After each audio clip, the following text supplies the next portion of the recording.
Please join me in welcoming our Notre Dame Alumni Association William D. Reynolds Award winner, Bradley Graves. Thank you. Thank you very much for this incredible honor. I'm really very grateful.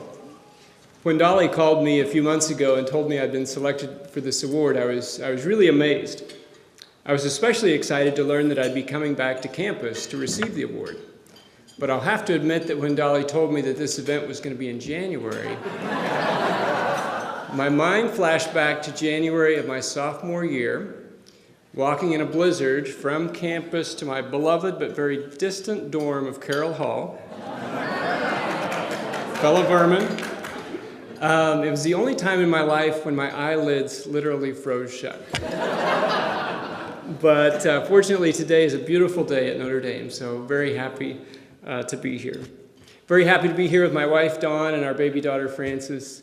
Dawn has been such an important part of the Learning Club's development over the years, and my own development as a husband, a father, and a Christian. I'm very grateful to her. Also grateful for Larry and Kathy Ryan, who joined us this evening. Larry and Kathy have been very involved in Learning Club from the early days as supporters and volunteer tutors, and they've been wonderful friends. So they traveled with us and helped them take care of Frances, so we're very grateful for them to be here as well.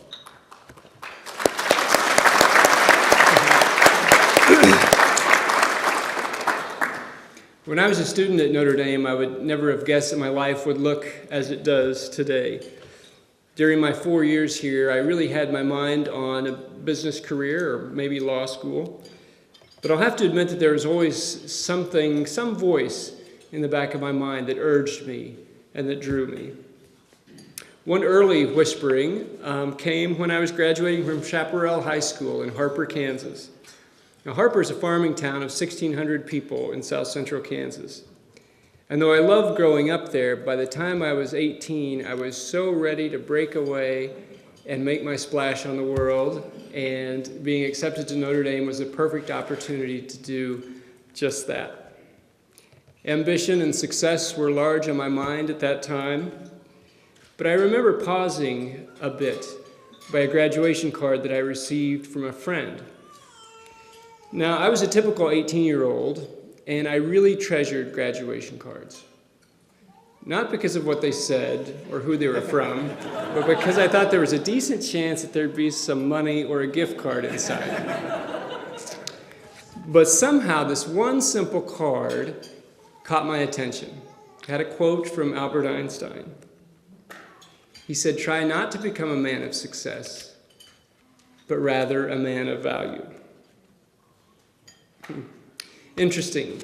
It was that voice. My 4 years at Notre Dame were really incredible. I loved studying accounting, and I loved the great friends that I made from all over the U.S., many of whom I'm still in contact with today. I was so excited when, after the summer after my junior year, I landed an internship with IBM. It was a great opportunity, great pay, and an opportunity for a really great career with Big Blue. But there was only one problem. I didn't find the work fulfilling. I remember one day when my boss came by my desk and handed me my paycheck, and he said, "Here you go, Brad. This is what makes it all worthwhile." And at that moment, I remembered something that my dad told me as a teenager. If you love your job, you'll never work a day in your life. It was that darn voice again. I thought that taking a year off after graduation would help to clear my mind and give me time to consider different options for my career. So I went by the Center for Social Concerns, and the next thing I knew, I was signed up for the Vincentian Service Corps to go to Arkansas and do a year of service. Now that was an eye-opening experience for this Kansas farm boy. I thought coming to Notre Dame was a big adjustment. But in Stamps, Arkansas, I experienced poverty and racism in an unimaginable way. I had the privilege of living on the black side of town, separated by white folks from railroad tracks. I lived in the ramshackle home of an 87-year-old African-American woman named Mrs. Gallagher, whom I came to know and love as a living saint. That year proved to be one of the most enjoyable and valuable years of my entire life. I heard the voice a lot that year. Sometimes it was through the mouth of Mrs. Gallagher as she sternly but lovingly directed youth to stay on a good path. Sometimes I heard the voice just from the lives of the many faith-filled, wonderful people that I met who just happened to live in extreme poverty. I found that I truly wanted to continue to respond to that voice because I learned that following it gave me joy, gave me life. Was the call to become a priest? I entered the Society of Jesus.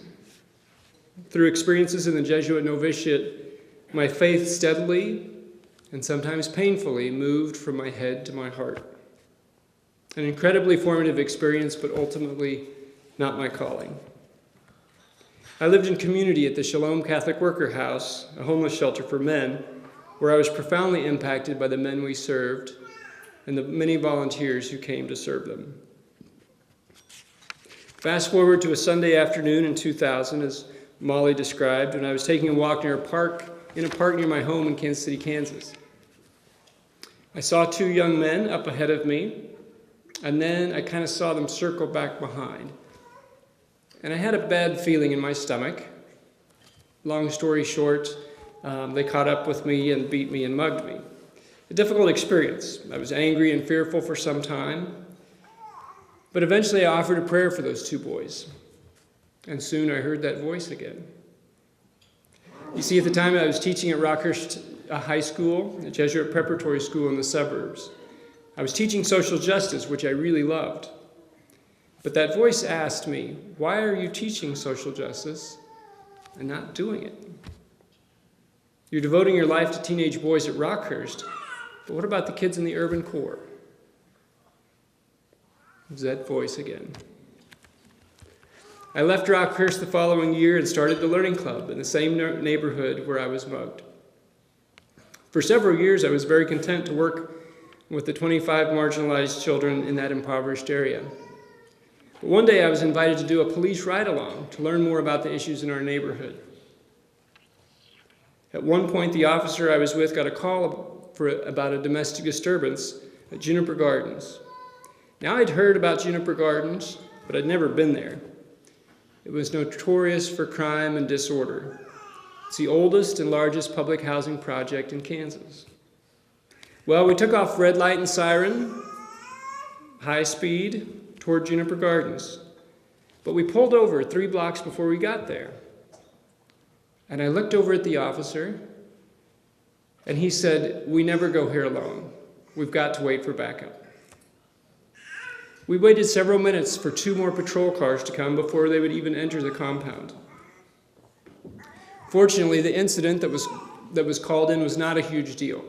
Domestic disturbance that started in a home spilled out into the yard. But as I sat in the police car watching this incident, what caught my eye were kids. Dozens and dozens of kids everywhere. Some of them were kind of watching this whole thing unfold, some of them just playing. And I heard that voice again. Why are so many children growing up in a place where the police are afraid to go? That voice really weighed on my heart and on my mind. A few weeks later, I walked into the office of the local housing authority. I asked if there were any programs for children at Juniper Gardens. There hasn't been anything in years, I was told. Would you like to start something? We have a community center right in the middle of the complex that you could meet in. Yes, I said. And with that, the Learning Club at Juniper Gardens was born. It was a tough go at first. A volunteer, a coworker, and I went door to door, knocking on the houses, inviting kids to come. We heard shouting and profanity coming from inside the homes. We encountered people high on drugs and alcohol. We had a couple of doors slammed in our faces. But when our opening day came, 8 students showed up. Not bad.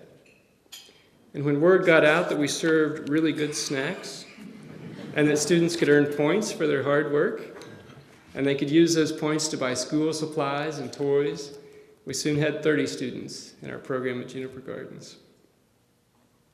At the Learning Club, we really work hard to help our students reach their awesome potential in academics, but just as importantly, we do our very best to create a positive and respectful environment with caring adult tutors so that at least for a few hours every week, our children can be their very best selves. And they are. When given the right environment, our children are wonderful, beautiful people, just as God created them to be. Now, I really can't take much of the credit for what the Learning Club has become in the lives of our students. We work now with over 120 students each week and have over 100 tutors come from throughout the metro area to work with our students each week. These volunteers are the folks who are supporting and forming these beautiful children. When I started Learning Club, I didn't have much to lose. I was single, free to do what I wanted to do. It really was not a big sacrifice or commitment. But I'm so amazed by the folks who come faithfully to work with our students. They come into some of the most notoriously crime-ridden, impoverished areas in Kansas City, and they make a real sacrifice to do so. Most of them have lots of valid reasons to excuse themselves from working with our students. The projects are not a safe place to go. They're awfully busy at work. They have kids of their own at home. They give money to support the Learning Club. They do other volunteering at church. All valid reasons to excuse themselves from working with our students. But they don't excuse themselves. They still come. I suspect that they hear the voice too. I've been truly blessed to have the freedom and the support for my parents, my wife, many good friends, to listen to the voice of the Spirit and respond. But it's an ongoing process, right? Each of us has to take the time to listen and have the courage to respond to the Spirit. Even when the voice of the Spirit invites us to do something unusual or uncomfortable or unpopular or illogical. Now, obviously, that's usually not the path to becoming a person of success. But I think that it is often the path to becoming a person of value. To what is the voice of the Spirit calling you?